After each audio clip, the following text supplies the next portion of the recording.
कि भाई आप हमारे को समर्थन दो, हम सरकार बनाना चाहते हैं।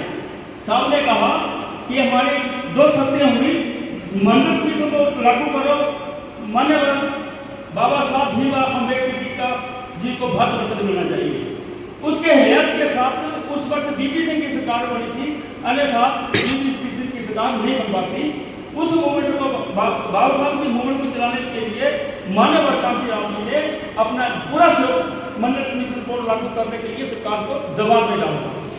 साथियों, बौद्ध समाज पार्टी का मिशन कोई शेड्यूल कास्टों का मिशन नहीं है, एसटी का मिशन नहीं है, एक बहुजनों का मिशन है। जो हम 85% लोग हैं, अभी तक मेरी बिरादरी के लोगों को यह मालूम नहीं है कि 85% कौन है। हम लोग अभी तक बटे हुए लोग, हम मेरी कोपरी को से होती है, जब हम कुछ बोलते हैं तो लोग नाराज हो जाते हैं। तो नाराज होने वाली बात नहीं है। बौद्ध समाज पार्टी एक इतिहास को जानती है और इतिहास के साथ चलती है। तो मेरा तो ये निवेदन है कि कम से कम अपने मिशन को तो आगे लेके जाने के लिए अपना इतिहास तो बताएं। बौद्ध समाज पार्टी ने मंडल कमीशन रिपोर्ट को लागू करने के लिए दांत लगाई थी। साहब ने धरने भी किए थे, प्रदर्शन भी किए थे। आज उसकी बदौलत, उनकी बदौलत आज मंडल कमीशन रिपोर्ट लागू हुई है, अन्यथा मंडल कमीशन रिपोर्ट की कोई रिपोर्ट लागू नहीं होती। मेरे ख्याल में को ये मालूम है कि लोगों को ये नहीं पता था कि आरक्षण क्या चीज़ होती है। हमारे को नहीं पता था आरक्षण क्या होता है। शायद गाड़ी का आरक्षण होगा, वो टिकट में सीट मिलती होगी। जब पता चला कि नौकरियों में 60% रिजर्वेशन मिलती है, नौकरी नहीं मिलती, तो वो आरक्षण नाम की चीज निकली। तो पता चला बैकवर्ड क्लासिक तो आरक्षण था, नहीं तो हमारे बैकवर्ड क्लासिक के लोग तो स्वर्णों के साथ चले हुए थे। जब उन्होंने पढ़ाया, मान्यवर ने सबको इतिहास पढ़ाया, तो जाके आज पता लगा कि ये कुछ मुट्ठी भर लोग हमारे पर हैवी है, हमारी हिस्सेदारी को खा रहे हैं। तो सब कुछ लुटा के लेके गए।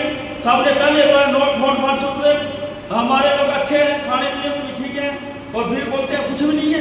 तो साथियों, इसके लिए एक ही रास्ता है जो बाबा साहब ने दिया है, वोटा कठिया कर लिया, इक्की पासे पाई लिया, राजे बनिया, इतने पर सारी समस्या जितनियां बड़िया बैठ कर कोई भी बराबरी कर ला है, कोई समस्या नहीं है। जल्द तो सारे लोग राजनीति नहीं होंगे, राजनीति कल होनी, जल्द घरे बिच नू प्रसूता होना, बच्चा पेटे जमता कभी तो जो कोना राजनीति जमते करना पड़ेगा ना, सारा राजनीति होनी। तो साहब ने बोलिया बोड़ी वोट, वाने वोट, गोलवे वोट, 95 वोट, अटिया वोट, एक ओबरिया भी वोट, ओबरिया किया वोट कितनी की प्रसूता होती सुती होती तिथि वोट। यदि ऐसा दरवाजा खोलिए, फ्लक करेंगे 10 वोटा एक कर दे बाहर निकल गई, तो सारिया वोटा ये सब पक्के बाहर चलिया गया, सारे बाहर नहीं हुई। पर इतना ही काम करना, इस काम करने वास्ते 12 साल मुझे लग गया। मेरा ख्याल 15 साल जिंदगी लग रहा मुझे कि हाँ जिंदगी जीने, पर हम मिशन नहीं समझते।